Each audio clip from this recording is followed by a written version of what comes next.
Oh man, what a game. Hey Mets fans, Brian here from Mets Mayhem once again.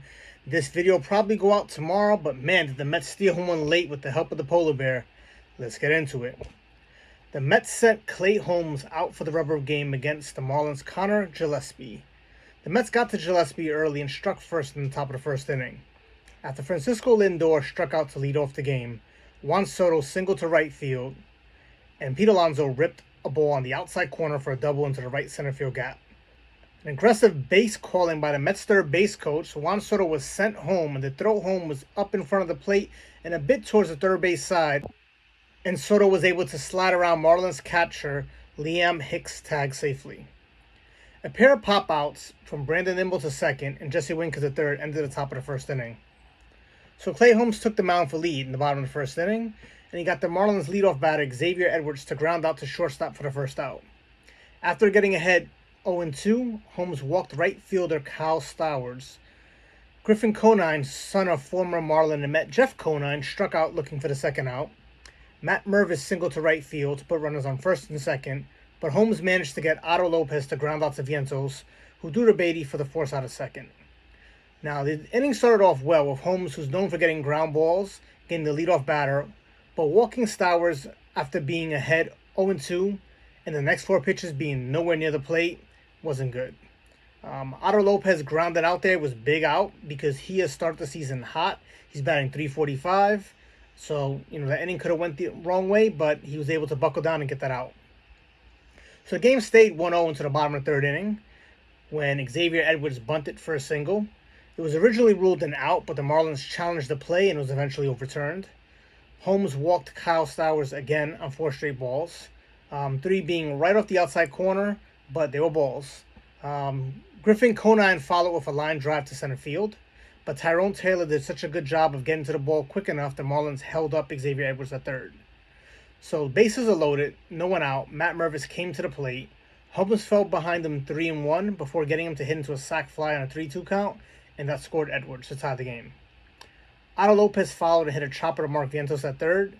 Vientos fielded it cleanly. He went home with it, trying to get the lead runner. Stowers would have been out easily if it was a good throw. It wasn't a good throw. So Carlos Mendoza came out and pulled Clay Holmes again after only 4 2/3 innings. Reed Garrett came on with runners on first and second and 2 outs, and he managed to get Graham Pauley to hit a ground ball to Alonso, who tossed the ball to Garrett to complete the third out.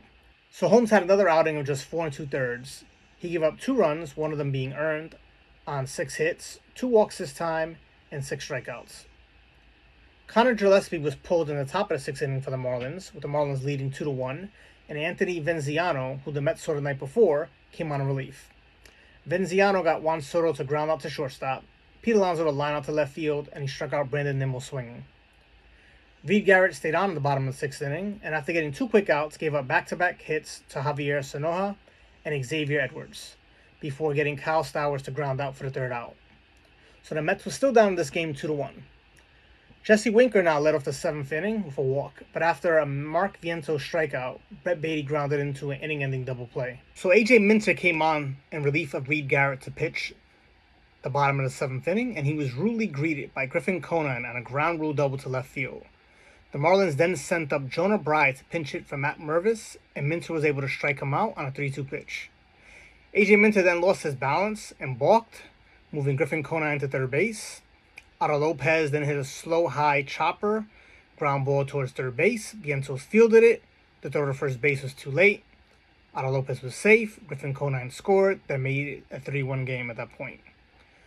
Graham Pauley then grounded out to Pete Alonso for the second out. He advanced Lopez to second. Carlos Mendoza went and decided to pull Minter, brought in Ryan Stanek to replace Minter. Stanek immediately gave up a base hit to Nick Fortes, and it made the game 4-1. After walking Eric Wagaman, Stanek recovered, and he struck out Javier Zanoja to end the 7th inning. So going into the 8th inning, Marlins were up 4-1. Let's be honest, it felt like it was 10-1. The Mets offense had been putrid to this point. The Marlins made a pitching change. They brought in Calvin Foucher to pitch, and he retired Tyrone Taylor on a ground ball to third base to start the inning. Luis Torrens then pinch hit for Hayden Sanger, and he got a base hit on a line drive to right field. Francisco Lindor followed with his own line drive base hit to right field, and Torrens advanced to third base. So now we had first and third, one out. Juan Soto at the plate. Juan Soto hit a ground ball to first base. Jonah Bry, who just came in the game, half inning prior, he threw home, got the lead runner out. Nick Fortes applied the tag on Torrens. So now we had two outs. Runners out in first and second. We had Lindor in second. We had Soto on first.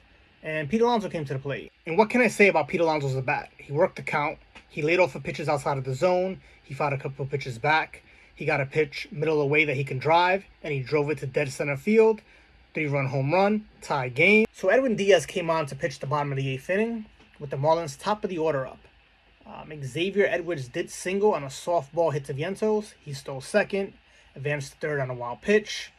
However, Diaz did buckle down. He struck out Kyle Stowers, who had been walking in his prior at-bats. So it was good to see him, not get on base this time for once. And then Griffin Conine hit a hard ground ball to Beatty at second. Beatty went home with it. The initial ruling was that the runner was safe at home.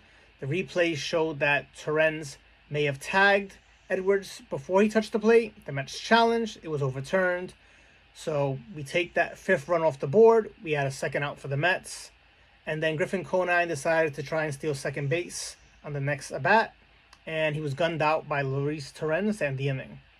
So in the 9th inning, both the Mets and the Marlins went 3 up, 3 down. It was pretty uneventful on both sides. That took us into extra innings. So on the top of the 10th inning, the Mets started with Brett Beatty, who was the last out in the 9th inning, as the ghost runner on second base. Except the Mets replaced Beatty with Luis Angel Acuna, who's a faster runner. So Tyrone Taylor then hit a shallow pop fly ball that fell into center field. Acuna had to make sure it was going to fall in, so he really couldn't go more than one base. He got to third base, couldn't score on that. So we had first and third, one out. Luis Torrens then flew out to Marlins right fielder Kyle Stowers, who's known for having a strong arm, so Acuna held up on third base there. So we have first and third, one out. Francisco Lindor then popped up to third baseman Graham Pauley, who made the play in shallow left field. But again, he was able to keep Acuna from tagging. So now we have first and third, 2 outs. The Mets have not scored still. And Juan Soto at the plate. So Juan Soto was put in another situation where he can get a big hit, but he grounded out to third, ended the 10th inning. Now we're going to the bottom of the 10th inning. And I'm going to be honest, at this point, I wasn't feeling very good. After Taylor singled and having Acuna at third with no outs, I thought for sure we'd get 1 run. I was hoping for 2. To get no runs, I figured the Marlins were going to walk this game off. So Acuna stayed on and played second base for Beatty defensively in the bottom of the 10th inning. And Graham Pauley started as the Marlins ghost runner at second base. Jose Budo, who came on in the 9th inning and got a 1-2-3 9th, came on again to pitch the 10th inning. Catcher Nick Fortes laid down a sacrifice bunt, and he moved over Graham Pauley to third base. So we have a run on third base and 1 out. Eric Wagaman then hit a slow chopper to shortstop right behind the pitcher's mound. But with the infield playing in, Francisco Lindor charging, he fielded it, made a strong throw home, and he nailed Pauley at the plate. So we have 2 outs. Budo then went on to get Javier Sonoja to pop up to catch a Luis Torrens. So we got out of that. Go move on to the 11th inning. It's still 4-4. In the top of the 11th, the Marlins brought in Xavier Curry to pitch. And the Mets started with Juan Soto as the ghost runner on second base. Pete Alonso worked the count, got it to 3-2, and draw a walk. So now we got first and second, nobody out. Top of the 11th inning, and Brandon Nimmo coming up. So Nimmo then lined the singles to center field. Everybody moved up 1 base. Soto moved to third, Alonso to second, Nimmo to first. Bases loaded, nobody out. Jesse Winker came up, and the Marlins made it easy on us. He walked on 4 pitches that were nowhere near the plate. I would like to say he had great plate discipline, but really he could have kept the bat on his shoulder. Those pitches just were nowhere near the plate. We'll take it. We got a run, 5-4. Mark Vientos then came up. He had a ground ball to shortstop. Xavier Edwards tried to field it and come home with it. He tried to backhand it. He came up a little bit too early. Ball didn't come in his glove. Shot away. We got another run, 6-4. I'll take it. We had a chance to blow the game completely open at this point. But Luis Angel Acuna hit a hard ground ball to third base. It turned into a 5-2-3 double play. Got the run runner home. Got Acuna out of first. And then Tyrone Taylor came up and flew out to center field, and that was the 3 outs. But we did score 2 runs, right? So now it's 6-4 Mets. So the Mets brought in Danny Young to replace Budo in the bottom of the 11th inning, trying to get the save. We're up 6-4. The ghost runner at second base is Xavier Zanoja, who made the last out in the 10th. And leading off for the Marlins is the Pain, Xavier Edwards. He's been a thorn in our side all game. He continued that theme by hitting a ground ball to left field for a single. Zanoja scored. It's 6-5 Mets. So Mets were really fortunate to have that extra run. Gave us a little bit of a cushion. Now can we hold on to that lead? So Kyle Storrs then walked on a 3-1 pitch. And honestly, that pitch was called a strike, but it was borderline. So now we have first and second, no outs. Griffin Conine did strike out on a 1-2 sweeper way off the plate. Got a gift there. So now we have one out. Young faced the 3-batter minimum. Mendoza saw all he needed to see. Gave him the hook. Brought in Huascar Brazaban again. And this time he's trying to get the last 2 outs of this game and earn the save. Brazaban, while he's talented, he has issues with control sometimes. During the spring, he did a better job. Part of the reason why he made the roster. So he went on to get Jonah Bride to fly out to right field on a 1-1 pitch. Edwards moved over to third base. That's a tie and run. But then Otto Lopez, who's been another pain in the neck for us this series, he struck out to end the game looking, and the Mets won 6-5, and they won the series 2-1. So, it all worked out in the end. The Mets won this game. They stole this game. Got to take it and keep moving. So takeaways from this game, I'm going to go with the obvious. Pete Alonso. Peter's had a nice start to the season, and today he kept the Mets in this game. He gave them the opportunity to find offense some other way and get the win. It's great to continue to see his improved plate discipline. He's laying off of bad pitches. He's forcing the pitchers to pitch closer to the plate or around the plate, which puts him in a position to be more productive.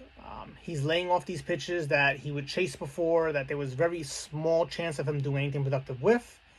And, he's forcing them to come at him and is giving him a high percentage chance to do good things at the plate.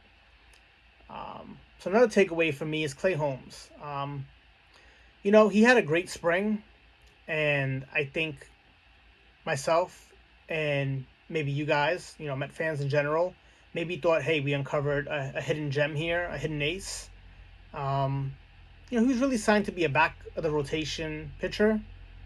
And I think with Manaea going down and the strong spring that he had, we were probably thinking, oh, plug and play. He's also pitching on opening day. Usually your ace pitches opening day. But I think that, not to make excuses for him, he still needs to perform better. But I think we may have had unrealistic expectations for him coming off his strong spring. It's possible he pitches like a 4 of a 5 this season. He gets stretched out, and next year pitches better than that. We'll see. But on the positive side, he walked 2 less batters this time, gave up less earned runs. Last takeaway I'm going to go with is this bullpen. I really like this bullpen. I think Stearns did a good job overhauling the bullpen over the last couple years. He brought in some pieces last season. He added to it this season. I think it's going to be one of the strengths of this team. So all in all, great comeback win by our Mets. Tomorrow's opening day at Citi Field, 3:10 start time versus the Toronto Blue Jays. Can't wait. Look out for more videos recapping games and providing Mets essential news. Until then, let's go Mets.